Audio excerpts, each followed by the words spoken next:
नमस्कार। General character of gymnosperm का हम देख रहे थे कि किस तरह के जनरल कैरेक्टर्स जिम्नोस्पर्म में पाए जाते हैं। तो हम स्ट्रोबिलस की संरचना यहाँ तक हम देख चुके थे कि स्ट्रोबिलस की संरचना किस तरह की होती है। तो स्ट्रोबिलस की जो संरचना है वो हमने देखा था कि मेगास्पोरोफिल और माइक्रोस्पोरोफिल मिलकर स्ट्रोबिलस की संरचना करते हैं। अब ये जो स्ट्रोबिलस हैं, आगे हम आते हैं अब कि स्ट्रोबिलस जो बनते हैं, तो ज़्यादातर जातियों के अंदर स्ट्रोबिलस यूनिसेक्सुअल होते हैं, मतलब मोनोस्पोरेंजिएट प्रकार के या यूनिसेक्सुअल होते हैं। लेकिन कुछ जातियाँ मोनोस्पोरेंजिएट प्रकार के या यूनिसेक्सुअल मतलब कि एक ही एक कोन के अंदर, एक शंकु के अंदर केवल एक ही प्रकार की स्पोरोफिल पाई जाएगी। ये और कुछ ऐसी जातियां हैं जैसे इफिड्रा फोलिएटा, इफिड्रा की कुछ जातियां इफिड्रा फोलिएटा, इफिड्रा इंटरमीडिया, इनके अंदर दोनों प्रकार के रचनाएं पाई जाती हैं। कोन के अंदर, एक ही कोन में दोनों प्रकार की संरचनाएं पाई जाती हैं। इस प्रकार के कोन को हम बाइस्पोरेंजिएट कोन कहते हैं और ये एफिड्रा की जातियों में पाए जाते हैं। अब आते हैं हम कि जो माइक्रोस्पोरोफिल है उससे मेल कोन का निर्माण होता है और ये मेल कोन ये जो है ज़्यादातर अल्पकालिक होते हैं और माइक्रोस्पोरेंजिया जो है वो इन स्पोरोफिल की एबैक्सियल मतलब निचली सतह पर उपस्थित होती हैं। विभिन्न जातियों में इनकी संख्या अनिश्चित होती है। साइकस, पाइनस, इनके अंदर साइकस है जैसे पाइनस में केवल 2 होती हैं। तो बीजाणुधानियों का, और ये जो बीजाणुधानियाँ इनका जब विकास होता है, इनमें जो जो माइक्रो स्पोरेंजिया और मेगास्पोरेंजिया मतलब जो भी जिस प्रकार की भी बीजाणुधानियों का विकास होता है वो यूस्पोरेंजिएट प्रकार का होता है। आप लोग ये शब्दावली जो यूस्पोरेंजिएट है इसको टेरिडोफाइट में भी पढ़ चुके होंगे। तो इसका मतलब यूस्पोरेंजिएट प्रकार का मतलब होता है कि सुपरफिशियल, केवल एपेक्शियल सतह पर उपस्थित एक ही सुपरफिशियल सेल से एक से अधिक सुपरफिशियल सेल से स्पोरेंजिया का निर्माण होना। तो यूस्पोरेंजिएट प्रकार का इस तरह से निर्माण जो है यूस्पोरेंजिएट प्रकार का है। अब जो मेगास्पोरोफिल है, मेगास्पोरोफिल से निर्मित जो कोन है उसको हम कहते हैं फीमेल कोन और ये पौधों पर कई वर्ष तक लगे होते हैं। गुरु बीजाणु पर्ण की जो संरचना है, मेगास्पोरोफिल की जो संरचना है वो लीफ जैसी होती है। साइकस में लीफ जैसी ही होती है। साइकस में मेगास्पोरोफिल मतलब फीमेल कोन का निर्माण नहीं करती है मेगास्पोरोफिल, और पाइनस में जो होती है वो शंकु के प्रकार की काष्ठीय होती है। मेगास्पोरेंजियम जो बनती है वो ओव्यूल बीजाणु पर्ण पर नेकेड पाए जाते हैं। मेगास्पोरेंजियम या फिर कह लो कि ओव्यूल जो हैं वो बीजाणु पर्ण पर नेकेड पाए जाते हैं, और मतलब जो मेगास्पोरोफिल है उसके ऊपर ओव्यूल का जो फॉर्मेशन होगा और ओव्यूल जो बने वो नेकेड होंगे। और ये जो ओव्यूल हैं ये ऑर्थोट्रोपस प्रकार के होते हैं और केवल यूनिटैगमिक होते हैं, एक ही अध्यावरणी होते हैं। परंतु नीटिल्स ऑर्डर के अंदर ये बाइटैगमिक मतलब 2 आवरण, ओव्यूल पर 2 आवरण पाए जाते हैं। इंटेग्यूमेंट जो पाया जाता है ओव्यूल के ऊपर प्रायः 3 लेयर में विभेदित होता है, जिनमें सबसे बाहरी और अंतः परतें, बाहर वाली परत और अंतः परत जो है वो फ्लैशी होती है और मध्य परत जो होती है वो स्टोनी होती है। इसके बाद जो माइक्रोस्पोर है, मेल गैमेटोफाइट का निर्माण, अब माइक्रोस्पोर का स्पोरेंजिया के अंदर माइक्रोस्पोर का फॉर्मेशन हो जाता है और वो माइक्रोस्पोर जर्मिनेट होकर मेल गैमेटोफाइट का निर्माण करते हैं। तो ये माइक्रोस्पोर जो है ये बीजाणुधानी से इनका विमोचन होता है, लिबरेट होते हैं और मेल गैमेटोफाइट का कई सारी प्रावस्थाओं से गुजर के उसका विकास करते हैं। साइकस में जो है ये लघु बीजाणु 3 कोशिकीय होते हैं और पाइनस में 4 कोशिकीय होते हैं। इफिड्रा में 5 कोशिकीय अवस्था में विमुक्त होते हैं। मतलब जो स्पोरेंजिया से विमुक्त होने की अवस्था है वो ये है कि किसी में 3, किसी में 4, किसी में 5 कोशिकीय अवस्था में विमुक्त होते हैं। केवल गिंको, साइकस और गिंको को छोड़ के सभी वंशों में मेल गैमेट जो है वो नॉन मोटाइल होते हैं। मतलब उनमें चलन नहीं होता है, चलने के लिए किसी प्रकार के कोई अपेंडेजेस नहीं पाए जाते। फीमेल गैमेटोफाइट का विकास गुरु बीजाणु से होता है, मेगास्पोर से होता है, और ये फीमेल गैमेटोफाइट का फीमेल गैमेटोफाइट में आर्चिगोनिया की संख्या में विविधता पाई जाती है।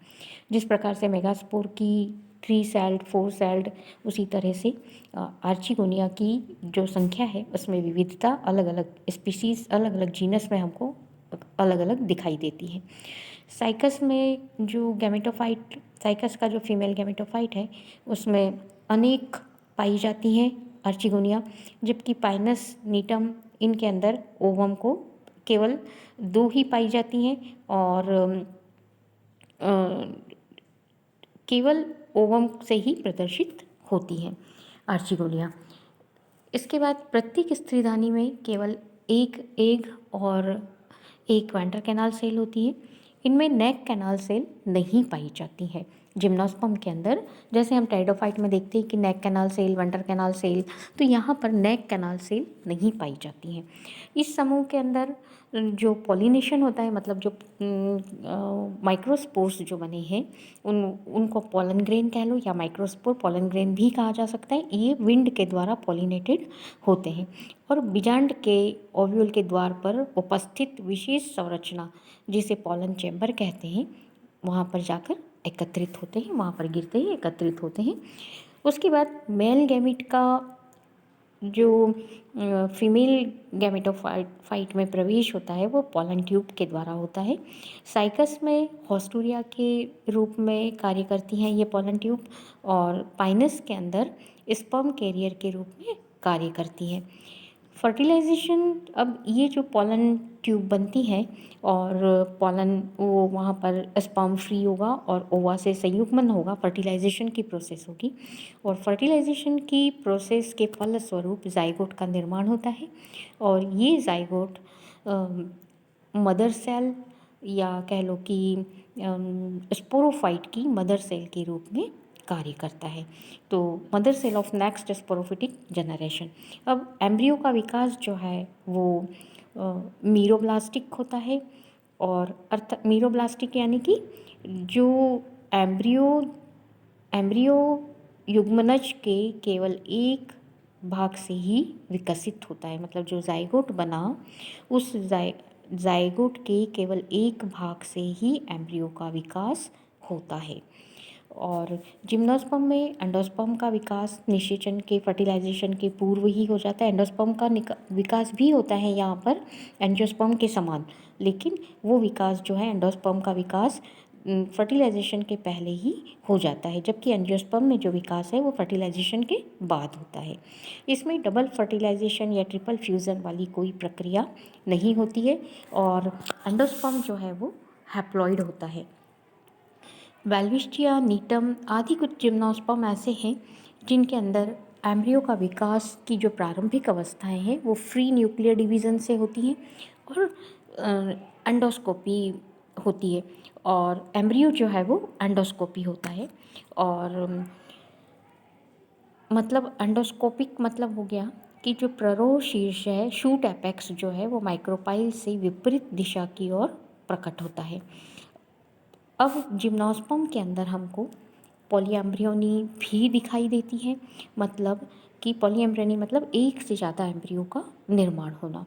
तो जिम्नोस्पर्म में इसका एक ये पॉलीएम्ब्रियोनी जिम्नोस्पर्म का एक प्रमुख लक्षण है। इसमें प्रायः क्या होता है कि जो फीमेल गैमेटोफाइट है उसमें एक से अधिक एम्ब्रियो विकसित होते हैं। पॉलीएम्ब्रियोनी में एक से अधिक एग के, अब पॉलीएम्ब्रियोनी के एक से अधिक एम्ब्रियो का निर्माण किस तरह से हुआ, एक से अधिक एम्ब्रियो का फर्टिलाइजेशन होगा, मतलब एक से अधिक एग के फ्यूज़न से या फर्टिलाइजेशन से एक से अधिक जाइगोट का निर्माण होगा, या फिर एक ही जाइगोट के विभाजन से अनेक, मतलब क्लीवेज पॉलीएम्ब्रियोनी कहते हैं उसको, कि एक ही जाइगोट के विभाजन से अनेक एम्ब्रियो का निर्माण होना, या फिर एक से अधिक अंड का फर्टिलाइजेशन होना, या फिर एक ही जाइगोट से कई सारे एम्ब्रियो का निर्माण होना। तो ये इस तरह से पॉलीएम्ब्रियोनी दिखाई देती है हमको, और जाइगोट से निर्माण जाइगोट से कई सारे एम्ब्रियो के निर्माण को हम कहते हैं क्लीवेज पोलीएम्ब्रियोनी। तो इस प्रकार पोलीएम्ब्रियोनी यहाँ पर हमको दिखाई देती, परंतु यहाँ पर कई सारे एम्ब्रियो बनते हैं, लेकिन उनके अंदर फिजियोलॉजिकल कॉम्पिटिशन के कारण प्रत्येक गैमेटोफाइट में प्रायः एक ही एम्ब्रियो का पूर्ण विकास होता है। इनमें ओवरी जैसी कोई संरचना नहीं होती है, जिसके कारण से जो सीड बनता है वो फल के अंदर नहीं होते हैं, और इसीलिए इनको नेकेड ओव्यूल ही बीज में विकसित होते हैं। और इस बीजांड जो ओव्यूल है वो इंटेग्यूमेंट या सीड कोट का कार्य करता है, तो इसीलिए इसको हम नेकेड सीड कहते हैं।